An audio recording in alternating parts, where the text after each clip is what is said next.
Lady Charmaine, and my guest today is a frequent fashion expert for the Today Show, Wendy Williams, and E! News. And she is now one of 5 dynamic hosts for the popular new daytime talk show, The Real. And she's here today to talk about GSN's season finale of the new design competition, Steampunk'D. I want you to help me welcome my fellow homegirl who makes good from the Bay, Miss JEANNIE Mai. Welcome. Hey, it's so nice to speak with you. Thank you for having me. I'm glad to have you on the show because you are a fellow homegirl from the Bay and you are doing so well. So congratulations. You've made us proud. And oh my gosh, I got so much love for Sacramento. You don't even know. Oh, many a memory over in Sac-Town. Awesome. Yep, because I'm from the Bay Area. I live here now in Sacramento, and it's just so good to see you on TV. And I just want to talk to you just briefly about your career and how you began as a stylist. Now you are a talk show host. How did you go from becoming a celebrity stylist to now hosting a talk show? Can you tell us briefly about your journey between those two worlds? Yeah, well, I have so much love for the Bay as well because I was born in San Jose. And as soon as I realized that there needed to be a message of empowerment and how strong and powerful, I went to KTSF in San Francisco and kind of started pitching my idea.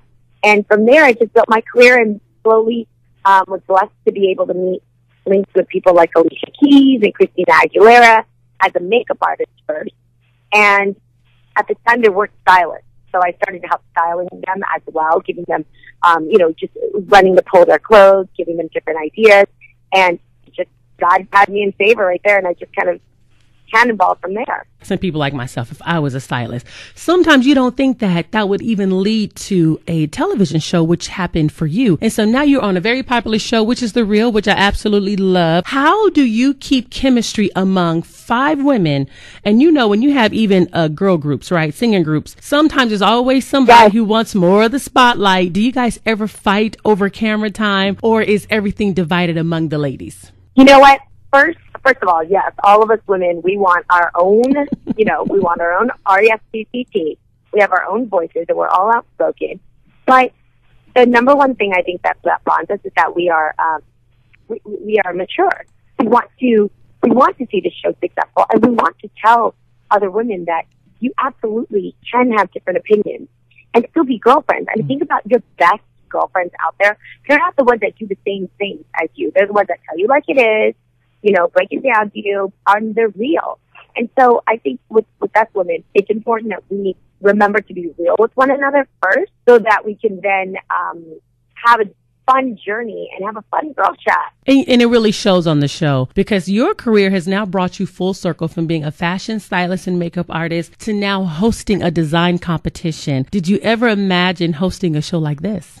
You know what? I never have, because when I was in San Francisco, that's when I actually first met the steampunk community, and I was just awakened by how sexy and mysterious the whole community was. And so I didn't really understand that it was not just a look, but it's a lifestyle. Mm-hmm. It's a way of thinking. It's a way of repurposing things. It's full of inventors and what we call makers. That's what steampunk is about. And so, no, I never thought that there was a show, but as soon as reality television started becoming a thing, I always wondered why there wasn't steampunk anywhere else. I always wondered why, we weren't celebrating something like this. And so now I applaud GSN for understanding that this was a need, because steampunk is in every community out there. We just don't notice it because it just kind of stands out in its own mysterious way. Mm-hmm, mm-hmm. And that's so true, especially in the Bay Area. We know we have a huge community in the Bay Area. And so I'm so glad that they have this show on television. Now, tell us about the show and some of the judges.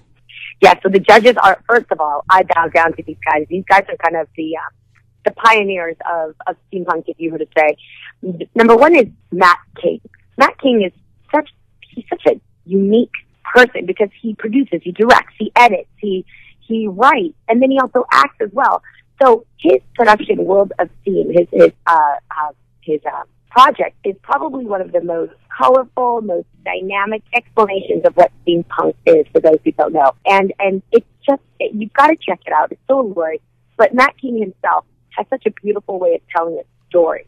He understands how to bring concepts together so that whatever it is you create or make, it has to have a story. You don't just put two pieces together and then call it a doppelganger. You know what I mean? You don't, it's not like we're Scuttle, here from The Little Mermaid. We have a story, we create, and we have to have a beginning and an end to it. And that's what she helps makers on our show understand. Then there's Thomas, who is, he's the godfather of steampunk. Everybody in steampunk knows exactly who he is. He is a mastermind of creation. He knows how to make things. He knows the history behind them. He really lives steampunk world. I wouldn't be surprised if he woke up in the morning and fried an egg with his mechanical arm. That's how he lives. And then Kato is a businesswoman and such a fashionista on her own.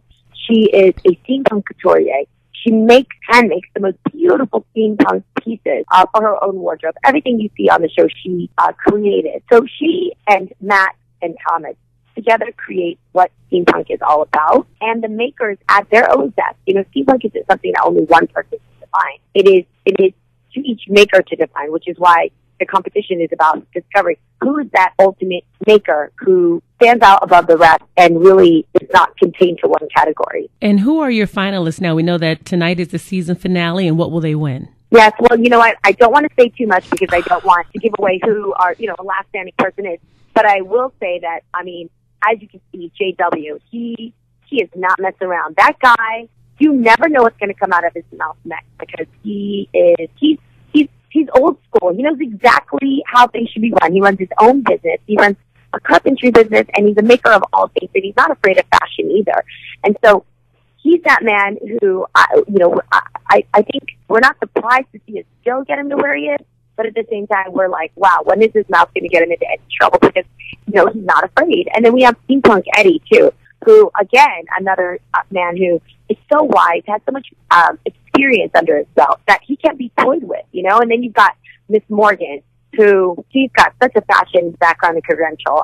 She has created for so many different retail markets and also for a lot of personal clients. She's got such a perfect hand with fashion design that you can't stop her. So, these are standout players that have made a name for themselves where we are today, but you still got to wait to watch to see who's that person who's going to break it down and last. Wonderful. Well, Jeannie, I want to thank you so much for coming on the show. And I want to remind the audience to make sure that you tune in tonight to the season finale of Steampunk'D, airing at 10 p.m. on GSN, and watch my girl every day, Monday through Friday on The Real. So thank you so much, Jeannie.